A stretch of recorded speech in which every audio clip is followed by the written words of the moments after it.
ও মন্ত্রী মশাই, ভিন্নাগার তো সভা শুরু হয়েছে, এরা তো একজন আমার গল্প মনে লেগাইলো না। রাজা মশাই, ওটা তো মন্ত্রী মশাই হইতো না, ওটা মন্ত্রী মশাই হইব। যাই হোক, তুমি কি আমার রাজ্যে ঠিকঠাক মতো ঘুষি মারোনি? রাজা মশাই, ওটা তো ঘুষি মারা হইতো না, ওটা হইব ঘোষণা। আর রাজ্যে তো ভালো করে ঘোষণা দেওয়া হয়েছে, আর সবাই আইনের লেগে অপেক্ষা করতেছে। আইনের যদি অনুমতি দেন তাহলে আমরা সবার কাজ কাম শুরু করবার ভাই। ঠিক আছে মন্ত্রী, একে একে সবাইকে ঢুকাও।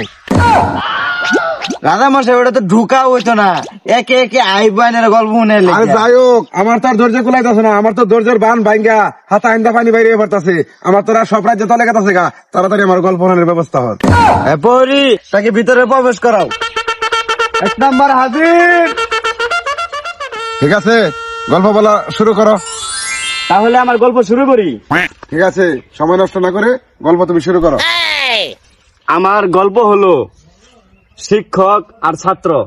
তারপর তারপর ছাত্র বলল সময় 4 প্রকার, তারপর তারপর সকাল, বিকাল, তারপর আগামীকাল, গতকাল, তারপর তারপর এরপর আছে গৃহকাল এবং মহাকাল। তারপর আর তো নাই হুজুর। মন্ত্রী, এখানে কারা কক্ষে নিক্ষেপ করো। জি হুকুম জাহাপানা।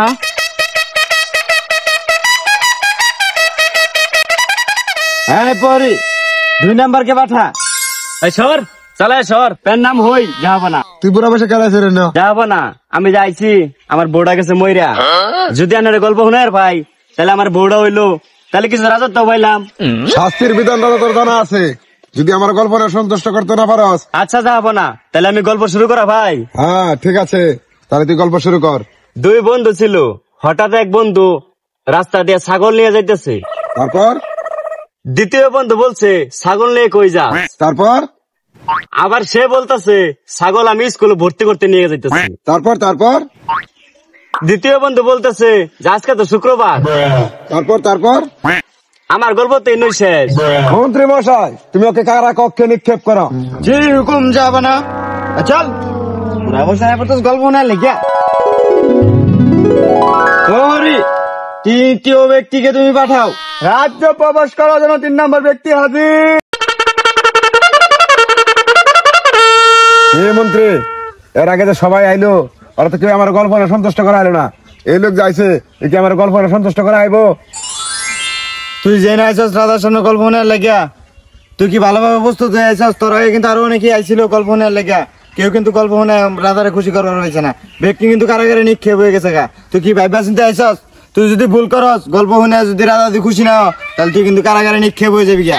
আমি সবকিছু ভাববা চিন্তাই এনে আইছি। অনানেরা হুকুম দিলে আমার গল্প আমি শুরু করবো ভাই। তাহলে শুরু কর তোর গল্প।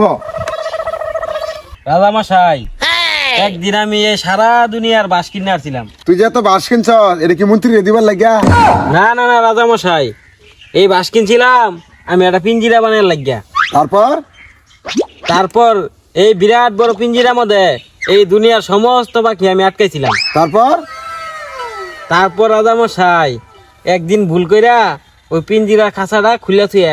তারপর ফুরুত তারপর ফুরুত তারপর ফুরুত তারপর কি হলো? ফুরুত।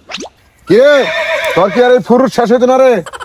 মহারাজ, সারা দুনিয়ার পাখি তো আর একটা দুইটা না, যাইতে তো সময় লাগে। কি হলো রাজা মশাই, গল্প কি আর শুনতেন না? গল্প তো আমি এলো শুরুই করলাম না। আরে বাপু, তোর গল্প হইন না, আমি সন্তুষ্ট হয়েছি। আরে রাজা মশাই, আপনার কথা মতে আপনার রাজকন্যা আর আপনার অর্ধেক রাজ্যের মালিক আমি হইলাম। মন্ত্রী মশাই, তুমি আগামীকাল ধুমধাম করে বিয়ের আয়োজন করো। থাক রাজা মশাই, আমি আপনার রাজকন্যারেও চাই না, আমি আপনার অর্ধেক রাজ্যও চাই না। আমি শুধু চাই যে আপনি অত্যাচার বন্ধ করেন। আপনি গল্প শুনানির কথা কইয়া জাগরে বন্দি করছুন, অগরে সুসম্মানে মুক্তি দেন। আমি আনের রাজ্য লেগে আইছি না, রাজকন্যার লেগে আইছি না। আমি আইছি আনের বুলটা ভাঙ্গিয়া দিয়া লাগিয়া। আনে যদি বুলটা ভাঙ্গিয়া থাকুন, এতে আমার সন্তুষ্ট।